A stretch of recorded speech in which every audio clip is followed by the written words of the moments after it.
ಗರುಡ ಪುರಾಣ 18 ಪುರಾಣಗಳಲ್ಲಿ ಒಂದಾಗಿದೆ. ಇದನ್ನು ರಚಿಸಿದ್ದು ವ್ಯಾಸ ಮುನಿಗಳು. ಇದರಲ್ಲಿ ನರಲೋಕ, ನರಕ ಲೋಕದಲ್ಲಿ ವಿಧಿಸುವ ಶಿಕ್ಷೆಗಳು ಇವುಗಳ ಬಗ್ಗೆ ಸಂಪೂರ್ಣವಾಗಿ ವಿವರಿಸಲಾಗಿದೆ. ಕೆಲವರು ಇದನ್ನು ಮನೆಯಲ್ಲಿ ಇಟ್ಟುಕೊಳ್ಳಬಾರದು, ಅಶುಭ ಎನ್ನುತ್ತಾರೆ. ಹಾಗಿದ್ದರೆ ಇನ್ನುಳಿದ 17 ಪುರಾಣಗಳು ಕೂಡ ವ್ಯರ್ಥ ಎನ್ನುವ ಅರ್ಥ ಬರುತ್ತದೆ. ಮಹಾವಿಷ್ಣು ತಾನೇ ಇದನ್ನು ಗರುಡನಿಗೆ ಬೋಧನೆ ಮಾಡಿದ್ದು. ಮೊದಲನೇ ಅಧ್ಯಾಯದಲ್ಲಿ ಮಹಾವಿಷ್ಣು ಗರುಡನಿಗೆ ಈ ವಿಧವಾಗಿ ಹೇಳುತ್ತಾನೆ: ಯಮ ಮಾರ್ಗದಲ್ಲಿ ಹೋಗುವವರಿಗೆ ಭಯ ಉಂಟಾಗುವುದು ಸಹಜ. ಯಾರು ಧರ್ಮವನ್ನು ಪಾಲಿಸುತ್ತಾರೋ, ಯಾರು ಸತ್ಯ ಮಾರ್ಗದಲ್ಲಿ ನಡೆಯುತ್ತಾರೋ, ಯಾರು ವಿನಯಶೀಲರು, ಯಾರು ಹಣದ ರೂಪದಲ್ಲಿ, ಹಣದ ಮದದಲ್ಲಿ ಅಹಂಕಾರದಿಂದ ವರ್ತಿಸುತ್ತಾರೋ, ಯಾರು ಕಾಮ ಪೀಡಿತರೋ, ಹೀಗೆ ಅವರವರ ಕರ್ಮಕ್ಕೆ ತಕ್ಕ ಹಾಗೆ ಸ್ವರ್ಗ ನರಕಕ್ಕೆ ಹೋಗುತ್ತಾರೆ. ಜ್ಞಾನವಂತರು, ಶೀಲವಂತರು ಉತ್ತಮ ಗತಿಯನ್ನು ಹೊಂದುತ್ತಾರೆ. ಪಾಪಾತ್ಮರು ದುಃಖಿತರಾಗಿ ಯಾತನೆಗೆ ಗುರಿಯಾಗುತ್ತಾರೆ. ಅವರು ದುರಾಸೆಯಿಂದ ಮಾಡಿದ ಪಾಪ ಕರ್ಮಗಳಿಗೆ ಫಲವನ್ನು ಅನುಭವಿಸುತ್ತಾರೆ. ನಂತರದಲ್ಲಿ ಕರ್ಮಕ್ಕೆ ತಕ್ಕ ಹಾಗೆ ರೋಗಗಳನ್ನು ಅನುಭವಿಸುತ್ತಾರೆ. ಇಷ್ಟಾದರೂ ಕೂಡ ಅವರಿಗೆ ಜೀವನದ ಬಗ್ಗೆ ಇರುವ ಆಸೆ ಹೋಗುವುದಿಲ್ಲ. ಈ ಸಮಯದಲ್ಲಿ ಮೃತ್ಯು ಸ್ವರೂಪವಾದ ಹಾವು, ಚೇಳುಗಳು ಮನೆಯಲ್ಲಿ ಸೇರಿಕೊಂಡಾಗ ಸಾವು ಕೂಡ ಶರೀರಕ್ಕೆ ಸಮೀಪವಾಗುತ್ತದೆ. ಪಾಪಿಗಳು ಬದುಕಿರುವವರೆಗೂ ಇಹ ಲೋಕದಲ್ಲಿ ದುಃಖವನ್ನ, ಯಮಲೋಕದಲ್ಲಿ ಯಮ ಬಾಧೆಯನ್ನ ಅನುಭವಿಸುತ್ತಾರೆ. ಬಾಲ್ಯ ಯೌವನ ನಡುವನ್ನು ದಾಟುವವರೆಗೂ ಪೂರ್ವ ದಿಕ್ಕಿನಿಂದ ಒಳ್ಳೆಯ ಫಲಗಳೇ ಸಿಕ್ಕಿದ್ರೂ ಕೂಡ ವೃದ್ಧಾಪ್ಯದಲ್ಲಿ ಮಾಡಿದ ಪಾಪಕ್ಕೆ ರೋಗಗಳು ಮನೆ ಮಾಡಿ ಬಹಳ ಸಂಕಟವನ್ನು ಅನುಭವಿಸುತ್ತಾರೆ. ಈ ಸಂಕಟದಲ್ಲೂ ಕೂಡ ಇನ್ನೂ ಬದುಕಬೇಕು ಎಂಬ ಆಸೆ ಹೊಂದಿರುವವರು ಏನೇ ಮಾಡಿದರೂ ಒಂದಲ್ಲ ಒಂದು ಘಟ್ಟದಲ್ಲಿ ಮರಣ ತಪ್ಪಿತಲ್ಲ. ಮರಣದ ಸಮಯದಲ್ಲಿ ಮನುಷ್ಯ ಆಸೆಯನ್ನ ಬೆಳೆಸಿಕೊಂಡು ತನ್ನ ಹೆಂಡತಿ ಮಕ್ಕಳಿಗೋಸ್ಕರ ಬದುಕಬೇಕಾಗಿತ್ತು ಎಂದು ಕೋರಿಕೊಳ್ಳುತ್ತಾನೆ. ರೋಗ, ಮಂದಾಗ್ನಿ, ಅಲ್ಪಹಾರ, ಅಲ್ಪಗತಿ, ಸಾವಿರ ಸೂಚನೆ ನೀಡುವ ಕಣ್ಣುಗಳು, ಶ್ಲೇಷ್ಮದಿಂದ ಕಟ್ಟಿಕೊಂಡಿರುವ ನಾಡಿಗಳು, ಆಯಾಸ, ಸುತ್ತಲೂ ಸೇರಿಕೊಂಡಿರುವ ಬಂಧುಗಳು, ಕಂಠದಿಂದ ಉಸಿರು ಮೇಲೆ ಬರುತ್ತಿದ್ದರೂ ಸಹ ಇಹ ಲೋಕದ ಬಂಧನಕ್ಕೆ ಇನ್ನೂ ಸಿಕ್ಕಿಕೊಂಡಿರುತ್ತಾನೆ. ಕೊನೆಯಲ್ಲಿ ಎಲ್ಲರ ಶೋಕದ ನಡುವೆ ಈ ಜೀವಿ ತನ್ನ ಕೊನೆಯುಸಿರನ್ನ ಎಳೆಯುತ್ತಾನೆ. ಆಗ ಅಲ್ಲಿ ಬಂದಿದ್ದ ಯಮ ಕಿಂಕರರು ಇವನ ಪ್ರಾಣವನ್ನು ಎಳೆದು ಕೊಂಡೊಯ್ಯುತ್ತಾರೆ. ಕಿರು ಬೆರಳುಗಳಿಗೆ ಚೋಳು ಕುಟುಕಿದಾಗ ಎಂತಹ ನೋವಾಗುತ್ತದೆಯೋ ಅಷ್ಟು ನೋವನ್ನ ಅನುಭವಿಸಿ ಜೀವಿ ಪ್ರಾಣ ಬಿಡುತ್ತದೆ. ಪರಮಾತ್ಮರಿಗೆ ಅಧೋ ಭಾಗದಿಂದ ಪ್ರಾಣ ಹೋಗುತ್ತದೆ.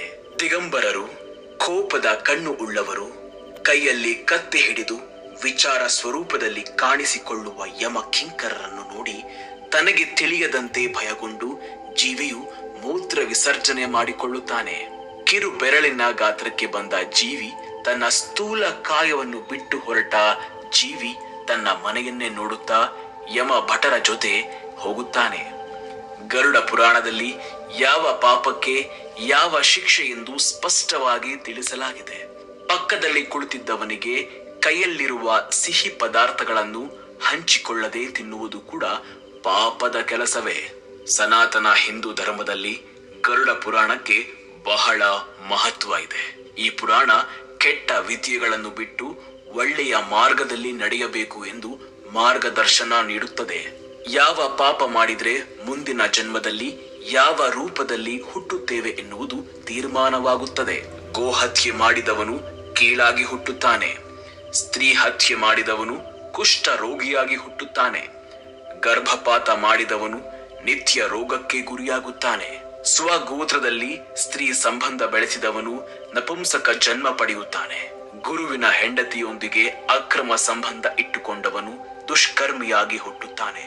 ಮಾಂಸವನ್ನು ತಿನ್ನುವ ಬ್ರಾಹ್ಮಣ ಮುಂದಿನ ಜನ್ಮದಲ್ಲಿ ಅತಿರಕ್ಷ ಎನ್ನುವ ಕುಷ್ಠ ರೋಗಕ್ಕೆ ಗುರಿಯಾಗುತ್ತಾನೆ. ಇನ್ನೊಬ್ಬರಿಗೆ ಕೊಡದೆ ತಾನೊಬ್ಬನೇ ತಿನ್ನುವುದು ಗಂಟಲು ಮಾರಿ ರೋಗಕ್ಕೆ ತುತ್ತಾಗುತ್ತಾನೆ. ಶ್ರಾದ್ದದಲ್ಲಿ ಅಶುಚಿಯಾದ ಆಹಾರ ನೀಡುವವನು ಚಿತ್ರಕುಷ್ಠ ಜನ್ಮ ಪಡೆಯುತ್ತಾನೆ. ಗುರುವನ್ನ ಅವಮಾನಿಸುವವನು ಅಪಸ್ಮಾರ ರೋಗಿಯಾಗಿ ಜನ್ಮ ತಾಳುತ್ತಾನೆ. ವೇದಶಾಸ್ತ್ರವನ್ನ ಅವಮಾನಿಸುವವನಿಗೆ ಪಾಂಡುರೋಗ ಜನ್ಮ ಸಿಗುತ್ತದೆ. ಊಟ ಬಡಿಸುವಾಗ ಸಾಲಲ್ಲಿ ಕುಳಿತವರು ಒಬ್ಬರಿಗೆ ಒಂದು ರೀತಿ, ಇನ್ನೊಬ್ಬರಿಗೆ ಇನ್ನೊಂದು ರೀತಿ ಬಡಿಸಿದವನು ಒಕ್ಕಣನಾಗಿ ಹುಟ್ಟುತ್ತಾನೆ. ಮದುವೆ ಕಾರ್ಯ ಹಾಳು ಮಾಡುವವನು ತುಟಿ ಹುರುಕನಾಗಿ ಹುಟ್ಟುತ್ತಾನೆ. ಪುಸ್ತಕವನ್ನು ಕಳ್ಳತನ ಮಾಡಿದ್ರೆ ಕುರುಡನಾಗಿ ಹುಟ್ಟುತ್ತಾನೆ. ಗೋವುಗಳನ್ನ, ಬ್ರಾಹ್ಮಣರನ್ನ ಕಾಲಿನಿಂದ ಒದ್ದವನು ಕುಂಟನಾಗಿ ಹುಟ್ಟುತ್ತಾನೆ. ಸುಳ್ಳು ಹೇಳುವವನು ಸ್ಪಷ್ಟವಾಗಿ ಮಾತನಾಡಲು ಬಾರದೆ ಹುಟ್ಟುತ್ತಾನೆ. ಸುಳ್ಳನ್ನ ಕೇಳಿಸಿಕೊಳ್ಳುವವನು ಕಿವುಡನಾಗಿ ಹುಟ್ಟುತ್ತಾನೆ. ವಿಷವನ್ನ ಹಾಕುವವನು ಉನ್ಮಾದ ಜನ್ಮದಲ್ಲಿ ಪಡೆಯುತ್ತಾನೆ. ಮನೆಗೆ ಬೆಂಕಿ ಹಾಕುವವರು ಬೋಳು ತಲೆ ಪಡೆದುಕೊಳ್ಳುತ್ತಾನೆ. ಚಿನ್ನ ಕದಿಯುವವನು ಊನವಾದ ಕೈಗಳನ್ನ ಹೊಂದುತ್ತಾನೆ. ಲೋಹವನ್ನು ಕದ್ದವನು ಬಡವನಾಗಿ ಹುಟ್ಟುತ್ತಾನೆ. ಅನ್ನವನ್ನ ಕದಿಯುವವನು ಇಲಿಯಾಗಿ ಹುಟ್ಟುತ್ತಾನೆ. ಧಾನ್ಯ ಕದಿಯುವವನು ಮಿಡತೆಯಾಗಿ ಜನ್ಮ ಪಡೆಯುತ್ತಾನೆ. ನೀರು ಕದಿಯುವವನು ಜಾತಕ ಪಕ್ಷಿಯಾಗಿ ಹುಟ್ಟುತ್ತಾನೆ. ತರಕಾರಿ ಕದ್ದರೆ ಹುಳು ಜನ್ಮ ಪಡೆಯುತ್ತಾನೆ. ಜೇನು ಕದಿಯುವವನು ಸೊಳ್ಳೆಯಾಗಿ ಹುಟ್ಟುತ್ತಾನೆ. ಆತ್ಮಹತ್ಯೆ ಮಾಡಿಕೊಂಡರೆ ಬೆಟ್ಟದ ಮೇಲೆ ಕರಿಯ ಶಿಲೆಯಾಗಿ ಹುಟ್ಟುತ್ತಾನೆ. ಗಂಡ ಹೆಂಡತಿಯನ್ನು, ಹೆಂಡತಿ ಗಂಡನನ್ನು ಹಿಂಸೆ ಮಾಡಿದರೆ, ಮಾನಸಿಕವಾಗಿ ಶಾರೀರಿಕ ಬಾಧೆ ಉಂಟು ಮಾಡಿದರೆ ಅಂಧ ತಂತ್ರಸ್ಥ ಶಿಕ್ಷೆಯನ್ನು ವಿಧಿಸುತ್ತಾರೆ. ಕತ್ತಲಲ್ಲಿ ಕೊಡುವ ಆ ಶಿಕ್ಷೆ ವರ್ಣಿಸಲು ಅಸಾಧ್ಯವಾಗದೇ ಇರುವಂಥದ್ದು. ಅತಿ ಕಾಮುಕರು ಹೆಂಡತಿಯನ್ನು ಬಹಳ ಕೀಳಾಗಿ ಕಾಣುವವರಿಗೆ ಲಾಲಭಕ್ಷಣ ಎನ್ನುವ ಶಿಕ್ಷೆಯನ್ನು ಕೊಡುತ್ತಾರೆ. ಇದರಲ್ಲಿ ಅವರ ವೀರ್ಯವನ್ನ ಅವರಿಗೆ ಕುಡಿಸುತ್ತಾರೆ. ವೀರ್ಯ ತುಂಬಿದ ಕೊಳದಲ್ಲಿ ಮುಳುಗಿಸಿ ಅದರಲ್ಲಿ ತೇಲುತ್ತಾ ಮುಳುಗುತ್ತಾ ಅದನ್ನೇ ಕುಡಿಯುವಂತೆ ಮಾಡುತ್ತಾರೆ. ಇತರರ ಆಸ್ತಿಯನ್ನು ಅನ್ಯಾಯವಾಗಿ ದೋಚಿಕೊಂಡವರಿಗೆ ರೌರವ ನರಕ ಶಿಕ್ಷೆ ತಪ್ಪಿದ್ದಲ್ಲ. ವಿಷ ಸರ್ಪದಿಂದ ಕಚ್ಚಿಸಿ ಹಿಂಸೆ ಕೊಡುತ್ತಾರೆ. ಪೂರ್ವಜರಿಂದ ಬರುವ ಆಸ್ತಿಯನ್ನು ವಾರಸುದಾರರಿಗೆ ಸಿಗದಂತೆ ತಡೆ ಹಿಡಿದು ಅದನ್ನು ಬಲಾತ್ಕಾರದಿಂದ ದೋಚಿಕೊಳ್ಳುವವರಿಗೆ ಮಹಾರೌರವ ನರಕ ಶಿಕ್ಷೆಯೇ ಗತಿಯಾಗತ್ತೆ. ಇಂಥವರನ್ನು ಕ್ರೂರ ಮೃಗಗಳ ಮಧ್ಯೆ, ವಿಷ ಸರ್ಪಗಳ ಮಧ್ಯೆ ಬಿಡುತ್ತಾರೆ.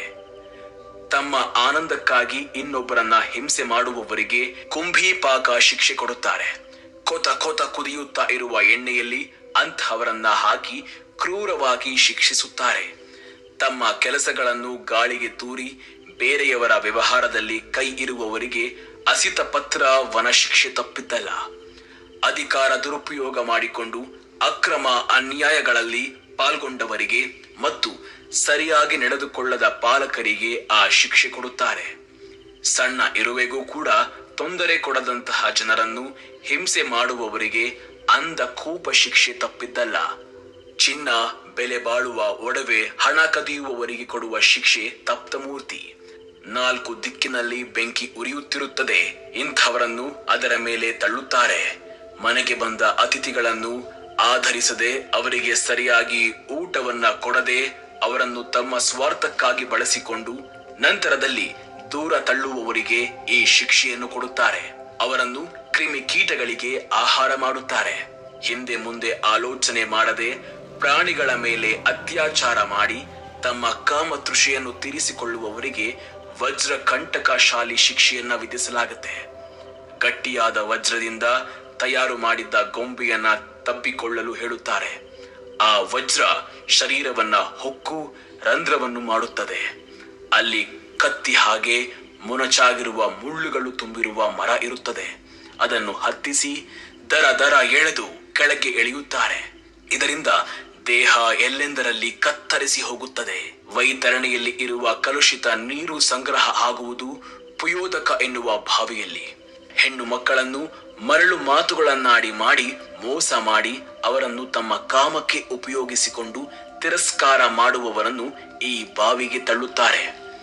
ಬಡವರು ಹಸಿವಿನಿಂದ ಸಂಕಟ ಪಡುತ್ತಿದ್ದರೆ ತಮ್ಮ ದರ್ಪವನ್ನು ಪ್ರದರ್ಶನ ಮಾಡಲು ಔತಣ, ಸತ್ಕಾರ, ಕೂಟ ಇವುಗಳನ್ನ ಮಾಡಿಕೊಂಡು ಬೇರೆಯವರು ಕಷ್ಟಪಡುವುದನ್ನು ನೋಡಿ ಗೇಲಿ ಮಾಡುವ ದುರ್ಬುದ್ಧಿ ಇರುವ ಜನರೆಲ್ಲ ಈ ನರಕಕ್ಕೆ ಬಂದು ಬೀಳುತ್ತಾರೆ. ಆಹಾರದಲ್ಲಿ ವಿಷ ಬೆರೆಸುವ, ದ್ರೋಹ ಮಾಡುವವರು, ದೇವರನ್ನು ನಾಶ ಮಾಡಲು ಪ್ರಯತ್ನ ಮಾಡುವವರು ಇದೇ ನರಕಕ್ಕೆ ಬರುತ್ತಾರೆ. ಈ ನರಕದಲ್ಲಿ ತಿನ್ನುವುದಕ್ಕೆ ನಾಯಿ ಮಾಂಸವನ್ನು ಬಿಟ್ಟರೆ ಬೇರೆ ಏನೂ ಸಿಗುವುದಿಲ್ಲ. ಇದನ್ನು ತಿಂದ ತಕ್ಷಣ ನಾಯಿಗಳು ಗುಂಪು ಗುಂಪಾಗಿ ಬಂದು ಇವರನ್ನ ಕಿತ್ತು ತಿನ್ನುತ್ತವೆ.